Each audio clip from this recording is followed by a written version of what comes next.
Hi guys, welcome back to my channel. Rina here. Thank you so much for being here, coming back. If you're new, hi, my name is Rina. I make faith-based content, lifestyle vlogs, and transformational videos. And this video is kind of like lifestyle but not a vlog, and faith-based but not churchy. This video is human. Let's say that. This video is dedicated to my empaths out there, my introverts, my emotional feelers, the softies, the sensitive folks. This one is for you. I am a highly sensitive person. Do I love it here? No.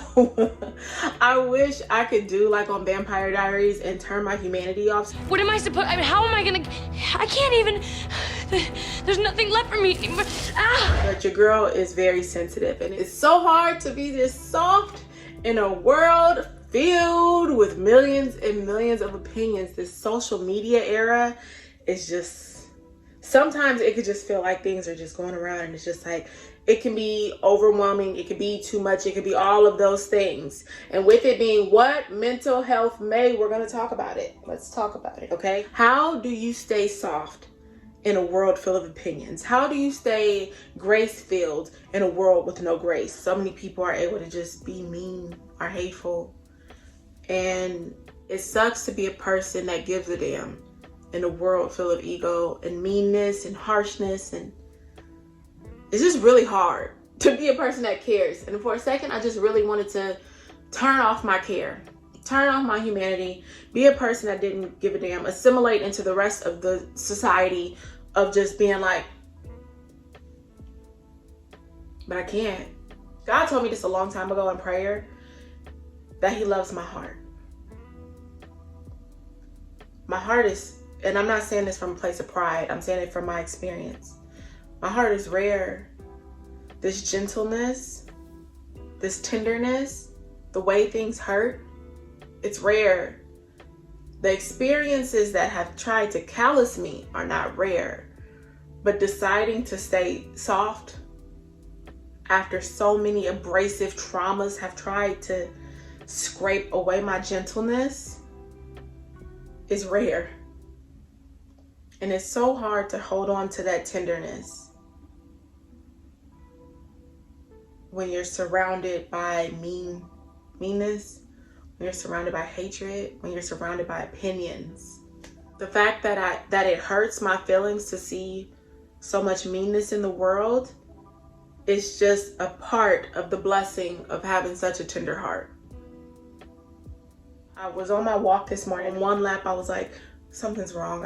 Something's wrong with me. I gotta fix myself because clearly I'm being too emotional. Clearly I'm being too sensitive. And then on the second lap, the Holy Spirit dropped into my heart that out of all of this world, the world was filled with billions of people, and God still needed me. God still created me to do something. He could have did it in all of the other billion people that are here, but he chose to do it through Rina. He said, I know that these billions of people exist, and I know that billions have existed before that, and billions will exist after that, but I need Rina for now. I still need Rina to do something. And who am I to be made how I am made, tender-hearted, sensitive, to say, God, I know you made me for such a time as this, but this time is affecting me. So instead of holding on to who you created me to be, I'm going to fall in line with everybody else because it's easier. I'm going to choose the easy way out, and I'm going to fall in line with the cruelty of the world. Who am I to say, God, you made me one of one, but I'm going to fall in line with the rest of them because my feelings are hurt? You know, I was telling my friend about my grandmother. Losing my grandmother was the hardest thing I've experienced in life. And I told my friend, I would lose her 1,000,000 times over and over again. I would experience this level of pain over and over again, just if it meant I got to experience her. Having her was such a blessing that I would feel this pain every day for the rest of my life if I had to, simply because I got to experience her. Because having her was such a blessing. And I feel like that's how I have to look at my heart sensitivity and my gentleness. I have to allow my feelings to get hurt over and over again and not guard it in a negative way and not blockade it. Because having this heart is that much of a blessing to this world. Not just me, but to everyone God puts me into the path. My kind heart could be the only version of God some people see. I'm not a God, but the God in me that allows me to continue and maintain this heart could be the only version of God someone sees. So to my kind-hearted people out there, I compounded a list this beautiful mental health May on ways that we can protect and maintain the heart that God blessed us with. Because yes, it is a blessing. Does it feel like a curse? Absolutely. You got to guard your heart. You don't need to block it. You have to guard it. It's precious. It's like a baby. Would you just give your baby to anybody? When you give somebody your baby to even hold for the first time, you kind of like usher them into holding the baby, right? And you're like, make sure you hold the neck and make sure you do, okay. Make sure they got their mask on. Make sure they just freshly washed their hands. You guard your heart. Don't let everybody handle you. If your heart is from God and your heart is resemblance, an image of the goodness of God, you think the devil gonna be cool with that? Oh baby, no. He's gonna send everything in every which way to try to make you change it. Like I wanted to change mine. He's gonna send every battle he can, every person to mishandle you and try to shift you to become somebody else, to pervert the goodness that God has put into you. So you got to watch who you let handle you. And when you let people, because let me tell you something, whether you believe in God or not, whether you believe in the enemy or not, the fact is that it's almost like narcissists seek out empaths. It's like an attraction. So whether you believe that that's from the devil, which I do, or you believe it's just attraction, it happens.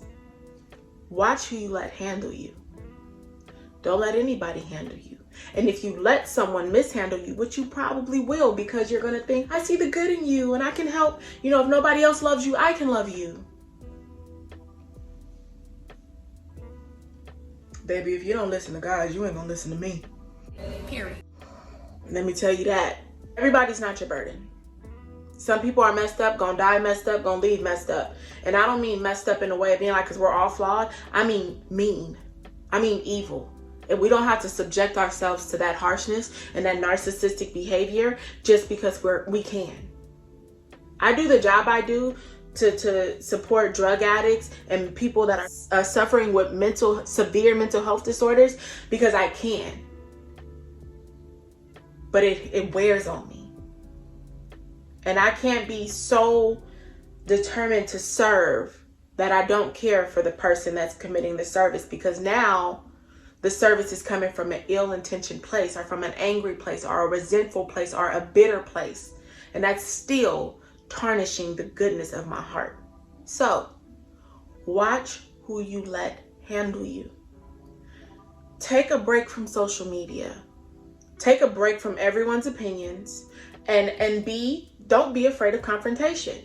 Now listen, not confrontation in a rah-rah, hoo-wah, ba-ba-bop way.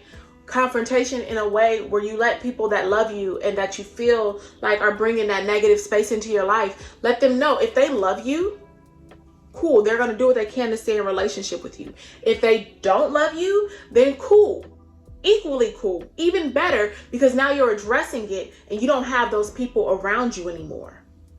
What I'm saying is, if someone brings negative energy or negative thoughts or negative emotions into your life, address it. It doesn't have to be in a rah-rah way. It can be like, hey, when we had that conversation, and it doesn't have to be in the moment. You know how people be like, oh, I wish I would have said that. Say it. It's never too late to stand up for yourself. I don't care if y'all had a situation, it affected you negatively, you walked away from it, you seen that person 10 times since then, and you're like, oh, it's too late. No, it's not. Hey, do you remember that conversation we had on XY date about yada, yada, yada? Hey, can we not talk about that? It really affects me negatively. Or hey, when we talk about this, I really care about that. And it hurts my feelings. And I think we should just not talk about that sometimes.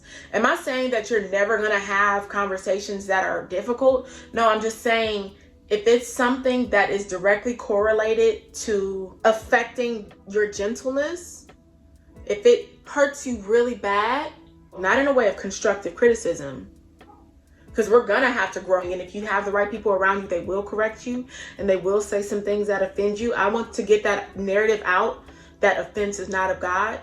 Jesus came to offend. So if you're a Christian, oh, you will, especially with accountability, you will be offended, baby. But I'm saying when it comes to just, I'll give you an example.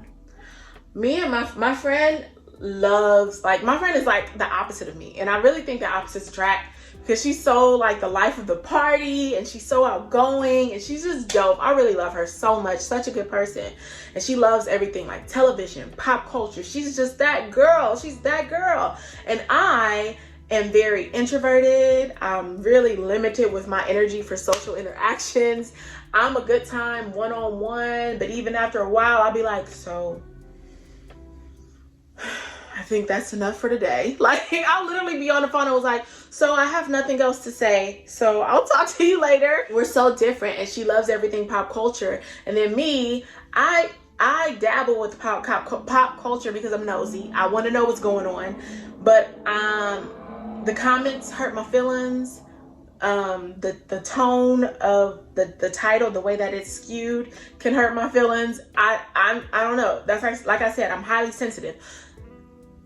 These things may not bother you, but for whatever reason they bother me. And I unfollow like the Shade Room. I don't follow Gossip TV. When I have the emotional bandwidth to go on those websites, I go on the websites. Most people would just be like, oh, I'm not going to say anything because I shouldn't feel that way. Why shouldn't you? But I spoke that to her, and her, being understanding, received it and was like, oh, okay, as a friend that stays in relationships with you, as a friend that cares, as a friend that wants to make sure that you're okay, she was like, okay, so now she's sparing with the stuff she sends me. Now she like understands if I don't respond immediately. Now she understands that if I'm taking a social media break, she's not like, oh, go check this. It's good to have people, and people would run away from that because it's like, well, I can just, let them send it to me, or hear me out, or you can say something and know that if they love you, they'll want to make sure that you're okay. Or you can say something and take the opportunity to realize that this person doesn't care and cares more about what they want to do than how what they do affects you. And then you can get rid of them. Either way, either you win or you win. It could hurt, but so what? So what? Care about you enough. If you've hurt for everything else, care about you enough to hurt for you. Period. Second thing I think that you can do to guard your heart or protect and maintain your gentleness is to make room for your peace. Take that time to say, you know what? Logging off. Take that time to tell your kids, hey, I'm gonna put a purple clock on the door that lets you know that mama needs a minute. Take your time to let your friends that you know, because you got some friends sometimes that you like, I can't do it. Take your time to not do it. Take care of you like you take care of other people. And we say that all the time, but my goal literally this year, 2021 through to 2022, was to be gentle with myself, because I'm so hard on myself. I'm so mean to myself. I give myself no grace, and then it hurts my feelings when I'm in a world with no grace. Maybe that's why it hurts my feelings, because it makes me feel like home. Yikes. Message. It makes me feel like me. I don't want to see other people being mean and not having grace for other people while I don't have grace for myself. Maybe I'm begging for the grace to exist in the world that I beg to exist in myself. Message. I was so hard on myself. So the second thing is have the grace for you that you wish the world had for other people. Take a step back and be like, if I was my friend, how would I treat me in this situation? What would I tell my best friend? Because honestly and truly, you're nicer to your friends than you are to yourself. And that's word to me.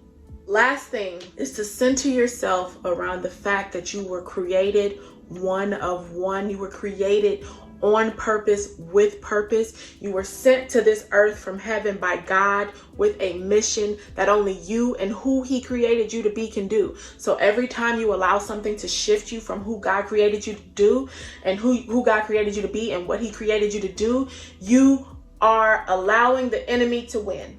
You are allowing the devil to win. You are telling God that, hey, you made me this way, but no, thank you. I want to be like them. I want to assimilate. I'm going to be harsh. I'm going to have an ego. I'm going to be egotistical. I'm going to be mean. I'm going to be like, what? That's all I have to say, guys. I love you guys so much, and I hope that you come back if you made it to the end. I love you. Thank you. Please like this video to support me. Comment down below how you're going to be nice to yourself. Comment down below how you're going to add grace to this world. Comment down below how you're going to be gentle and protect and guard that beautiful, beautiful heart of yours. I love you guys so much. Thank you for watching. Bye.